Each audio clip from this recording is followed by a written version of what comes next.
Hello everyone, मैं lecturer Arpita Dixit आप सभी को अपने YouTube channel the speed education में स्वागत और अभिनंदन करती हूँ।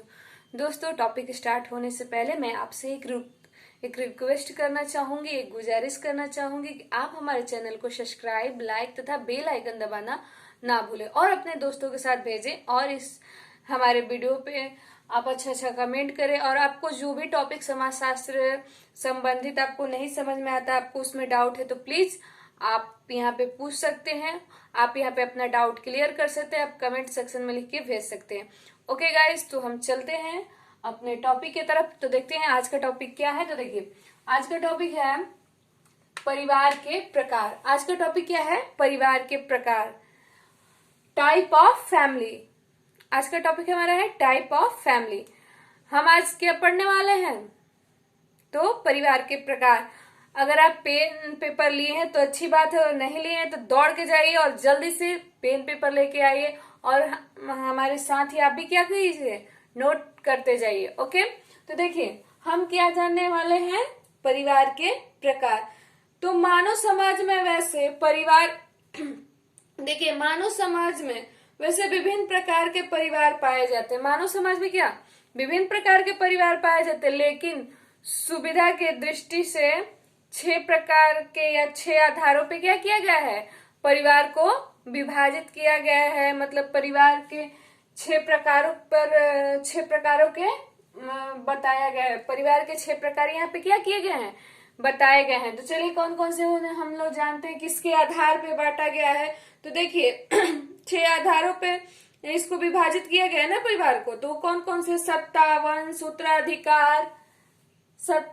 उत्तराधिकार या निवास स्थान या विवाह या आकार के आधार पे क्या किए गए हैं? परिवार को विभाजित किया गया है। अब हम जानेंगे सत्ता या वंश या उत्तराधिकार या निवास के स्थान पर परिवार को कितने भागों में बांटा गया है। तो परिवार को गाइस 2 भागों में बांटा गया है, 2 मेजर पार्टों में बांटा गया है। कौन कौन से? तो पितृसत्तात्मक और मातृसत्तात्मक। कौन से वो भाग है? तो पितृसत्तात्मक और मातृसत्तात्मक। अब देखिए सत्ता या वंश या उत्तराधिकार या निवास के स्थान पे आपसे पूछ सकता है क्वेश्चन कि इसको कितने भागों में बांटा जा सकता है। तो 2 भागों में, पितृसत्तात्मक और मातृसत्तात्मक। अब देखिए आगे क्या अभी होने वाला है हमारा ये टॉपिक। अब दूसरा है क्या है? सदस्यों की संख्या। अब सदस्यों की संख्या में मूल या केंद्रीय परिवार और संयुक्त परिवार। अब ये क्या है? संयुक्त परिवार के ये रूप हैं, लेकिन अभी हमको क्या पढ़ना है? पितृसत्तात्मक। परिवार के जो प्रकार हैं अलग अलग, राइटरों के हिसाब से अलग अलग प्रकार के 9 हैं, लगभग 9 को हम पढ़ेंगे। लेकिन यहाँ पे मैंने 2 को अभी यहाँ पे लिखा है। क्यों? क्योंकि समय की बहुत ज्यादा लोचा चल रहा है भाई आजकल, इसीलिए मैंने 2 को ही समझाना उचित समझा। तो चलिए समझते हैं। पितृसत्तात्मक ये एक ऐसा परिवार है जो क्या है? पितृसत्तात्मक है, जिसको हम क्या कहते हैं? पितृसत्तात्मक परिवार या पितृवंशी परिवार या पितृनामी परिवार या पितृ स्थानीय परिवार। इसको पितृनामी, पितृवंशी और पितृ स्थानीय परिवार भी कहते हैं। ये मत कहना कि मैम आपने तो पितृनामी परिवार पढ़ाया नहीं। तो इसके पितृसत्तात्मक क्या है? 3 और रूप मतलब उसको कहे जा सकते हैं, उसके नाम है। तो कौन से? पितृसत्तात्मक और पितृनामी, पितृवंशी और पितृस्थानीय। ये सब क्या है? ये सब इसी पितृसत्तात्मक के नाम है। ओके, तो चलिए हम जानेंगे सबसे पहले का पितृसत्तात्मक। ये मुख्यतः भारतवर्ष में सभी समाजों में क्या होता है? भारतवर्ष के सभी समाजों में पितृसत्तात्मक परिवार देखने को मिलता है। और कुछ ऐसी जनजातियां हैं जिनमें भी क्या देखने को मिलता है? पितृसत्तात्मक परिवार। वो कौन कौन सी जनजातियां हैं? तो देखिए उड़ीसा की एक जनजाति, उसका नाम आप जानते हैं? उड़ीसा की कौन सी जनजाति है? उड़ीसा की खरिया जनजाति। उड़ीसा की क्या है? एक खरिया जनजाति है जिनमें पितृसत्तात्मक परिवार होता है। और एक मध्य प्रदेश में भील जनजाति है। मध्य प्रदेश में कौन सी जनजाति है? तो भील जनजाति है। वो क्या, उनमें भी क्या होता है? तो पितृ सतात्मक परिवार, एक तो ये हो गया कि किस किस राज्य में पितृसत्तात्मक परिवार पाए जाते हैं, और एक क्वेश्चन और आपको मिल गया कि कहाँ पर भील जनजाति पाई जाती है, कौन से राज्य में, तो मध्य प्रदेश में। और खरिया जनजाति कहाँ पाई जाती है, तो उड़ीसा में। यहाँ से आपके 3 क्वेश्चन क्लियर हो गए। ओके, तो नोट डाउन करते रहिएगा आप लोग। अब दूसरा क्या है, मातृ सत्तात्मक परिवार। दूसरा क्या है, मातृ सत्तात्मक परिवार। इसको भी क्या क्या कह सकते हैं बताइए? इसको हम मातृवंशी, मातृनामी, मातृस्थानी या मातृ सत्तात्मक परिवार कह सकते हैं। ये इसी का नाम है। देखिए, अधिकतर इस प्रकार के परिवार कहाँ पाए जाते हैं? अधिकतर इस प्रकार के परिवार कहाँ पाए जाते? तो ये जो ब्रह्मपुत्र है ना, ये जो ब्रह्मपुत्र के दक्षिणोत्तर की जो खासी गारो जनजाति है, उसमें क्या पाया जाता है बताइए? तो मातृ सत्तात्मक परिवार पाए जाते हैं। क्या पाए जाते हैं? तो मातृ सत्तात्मक पाया जाता है। और केरल में एक नायर जनजाति है। केरल में क्या है? तो एक नायर जनजाति, जिसमें भी क्या पाया जाता है? मातृ सत्तात्मक परिवार। और दक्षिण भारत के एक इरूला, क्या है? इरूला है, उसके इसी मातृ सत्तात्मक में ही पाई जाती है। इरूला, कादर, पुलायन इत्यादि जनजाति किस परिवार की हैं? तो मातृ सत्तात्मक परिवार। इसमें इन कादर हो गया, इरूला होगा, और कौन सा एक हो गया बताइए? पुलायन जनजाति में मातृ सत्तात्मक परिवार मिलता है। ओके, तो चलिए अब हम देखते हैं नेक्स्ट क्या है, सदस्यों की संख्या। नेक्स्ट क्या है? सदस्यों की संख्या। तो देखिए, सदस्यों की संख्या को भी क्या किया गया है? 2 भागों में बांटा गया है। मैंने पहले से लिख दिया है। सदस्यों की संख्या को कितने भागों में बांटा गया है? तो 2 भागों में। तो देखिए वो कौन कौन से भाग है, वो कौन कौन से मेजर पार्ट है। तो देखिए, पहला क्या है? मूल या केंद्रीय परिवार। पहला क्या है? मूल या केंद्रीय परिवार। और दूसरा क्या है? खास संयुक्त परिवार। दूसरा क्या है? संयुक्त परिवार। तो देखिए, मूल या केंद्रीय परिवार ये कैसा परिवार है? आपने इसको पढ़ा है, मैंने इसको पढ़ाया है। ये आपके एकल परिवार, एकांकी परिवार या छोटे परिवार जैसे इसमें पति पत्नी, इसमें कौन कौन रहते हैं? पति पत्नी और उनके अविवाहित बच्चे। इसमें कौन कौन रहते हैं? तो पति पत्नी और उनके अविवाहित बच्चे। इसमें क्या होता है? तो इसमें रिश्तेदारों का क्या होता है? अभाव होता है। किसमें? तो मूल या केंद्रीय परिवार है जी, इसमें क्या होता है बताइए? रिश्तेदारों का अभाव होता है। इन्हें व्यक्तिगत परिवार कहते हैं। इन्हें कौन सा परिवार कहते हैं? तो इन्हें व्यक्तिगत परिवार भी कहते हैं। अब संयुक्त परिवार तो आप सभी जानते हैं। देखिए, हमारे भारत में परिवार से तात्पर्य किससे है? हमारे भारत में परिवार से तात्पर्य किससे है? तो संयुक्त परिवार से ही है। हमारे भारत में परिवार से तात्पर्य किससे है? संयुक्त परिवार से। और संयुक्त परिवार का तात्पर्य ऐसे परिवार से है जिसमें कई क्या है? जिसमें कई पीढ़ियां एक साथ निवास करते हैं, या 3 पीढ़ियों से अधिक कह लीजिए, या कई पीढ़ियां एक साथ निवास करते हैं। उनकी समान संस्कृति, समान संपत्ति और समान क्या हो? रहन सहन, और उनकी समान क्या हो? वेशभूषा। और समान वेशभूषा मतलब थोड़ा बहुत डिफरेंट भी हो सकता है, ऐसा नहीं कि वेशभूषा सबका एक ही हो। और उनका समान निवास होता है, उसे हम क्या कहते हैं? संयुक्त परिवार कहते हैं। क्या कहते हैं? तो संयुक्त परिवार कहते हैं। अब देखिए, संयुक्त परिवार को भी कितने भागों में बांटा गया है? तो 3 भागों में। कितने भागों में बताइए फटाफट? तो 3 भागों में। कौन कौन से? तो आइए देखिए, पहले आपने बस पढ़ा था परिवार के प्रकार, तो उसमें क्या क्या पढ़ा था? एकांकी परिवार और संयुक्त परिवार। लेकिन अब संयुक्त परिवार के भी प्रकार हमको पढ़ने हैं। चलिए, तो ये क्या है? मित्राक्षर परिवार। ये क्या है? मित्राक्षर परिवार। और दूसरा क्या है? दाय भाग संयुक्त परिवार। दूसरा क्या है? दाय भाग संयुक्त परिवार। तीसरा क्या है? विस्तृत परिवार। तीसरा क्या है? तो विस्तृत परिवार। अब हम पढ़ेंगे क्या? तो मित्राक्षर संयुक्त परिवार। हमें क्या पढ़ना है? मित्राक्षर संयुक्त परिवार। देखिए, ये एक ऐसा परिवार है जो असम और बंगाल को छोड़कर पूरे भारतवर्ष में पाया जाता है। ये क्या होता है? ये असम और बंगाल को छोड़कर पूरे भारतवर्ष में पाया जाता है। कौन सा परिवार?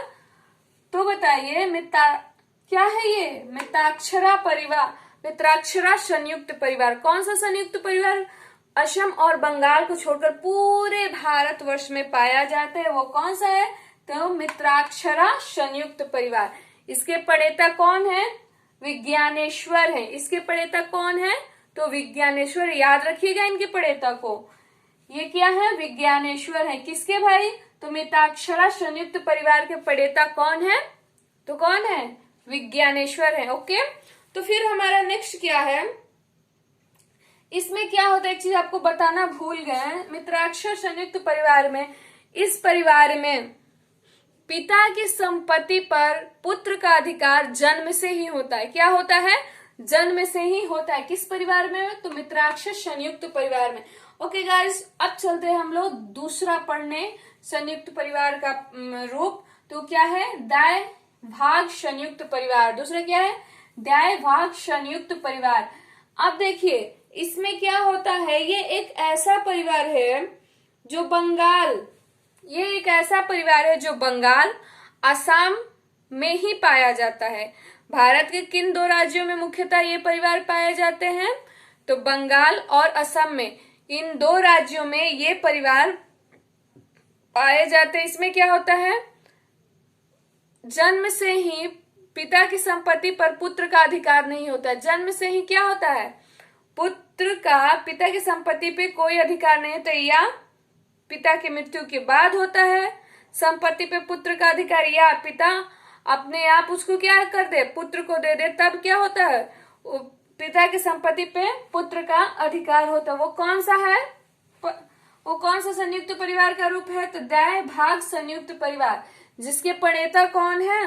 देखिए लिख दिए हैं, जिमुत वाहन। जिसके प्रणेता कौन है? जिमुत वाहन जी हैं इसके प्रणेता। ये याद रखिएगा, आपसे पूछेगा कि ऐसा संयुक्त परिवार का रूप बताइए जो केवल बंगाल और असम में ही होता है, तो वो कौन सा है? देख लीजिए ध्यान से। दूसरा नंबर का है दाय भाग संयुक्त परिवार, और इसके प्रणेता कौन है? तो जिमुत वाहन। इसकी खासियत क्या है? तो इस परिवार में पुत्र का पिता की संपत्ति पर जन्म से नहीं अधिकार होता है, या पिता उसको दे खुद स्वेच्छा से, या क्या हो उसके मृत्यु के बाद क्या हो जाता है? पिता की संपत्ति पर अधिकार हो जाता है। किसका? पुत्र का। जिसके प्रणेता कौन है?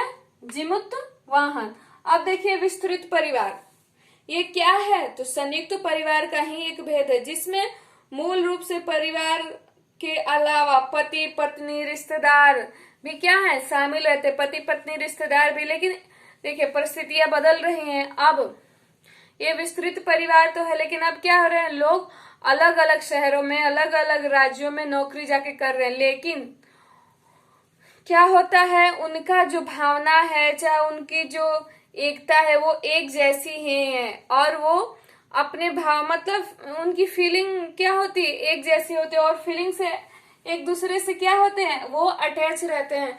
इसमें देखिए क्या होता है कि भले आज की परिस्थितियां कुछ भिन्न है, क्योंकि क्या होता है, व्यक्ति अलग अलग दूर स्थानों में क्या करता है? नौकरी करता है ना।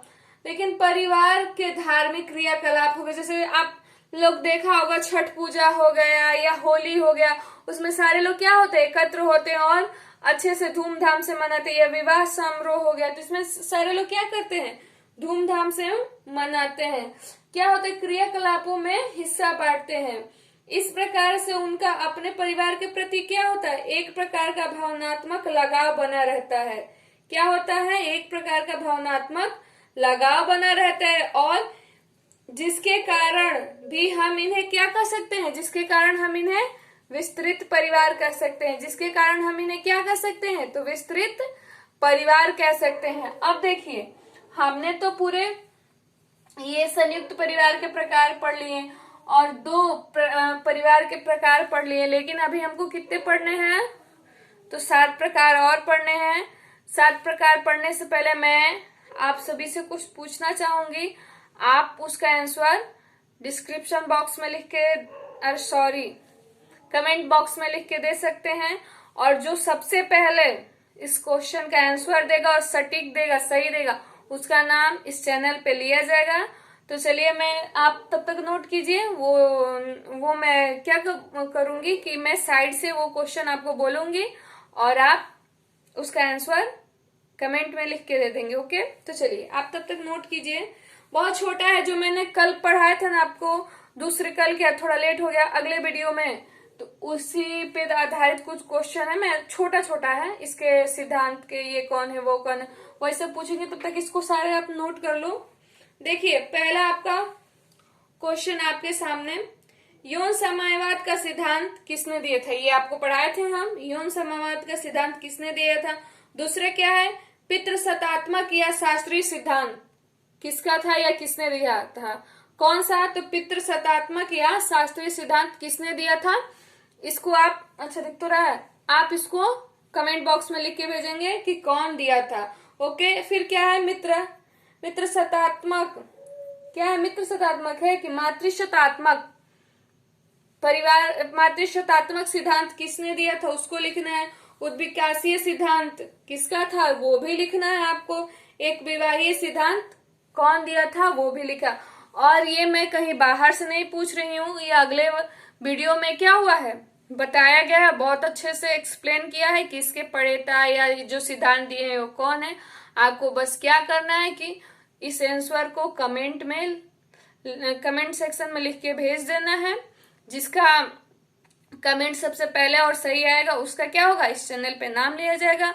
और 3 ये लकी विनर होंगे जिनका हमारे चैनल पे नाम लिया जाएगा। ओके गाइस, तो आज हम इसी टॉपिक पे इस वीडियो को रोकते हैं। कल मिलते हैं परिवार के तीसरे प्रकार ना, दूसरे तो हो गए, तीसरे प्रकार पे हम लोग मिलेंगे। तब तक आज के लिए हम आपसे विदा लेना चाहेंगे और आप हमारे चैनल को ऐसे ही अपना प्यार सपोर्ट देते रहिए और हमारे चैनल को लाइक कीजिए, सब्सक्राइब कीजिए और शेयर कीजिए। और अपने दोस्तों से इसे क्या कीजिए, शेयर सब्सक्राइब करवाइए और उनसे कहिए कि वो आगे शेयर करें। ओके, तो बाय बाय गाइस, जय हिंद एवरीवन।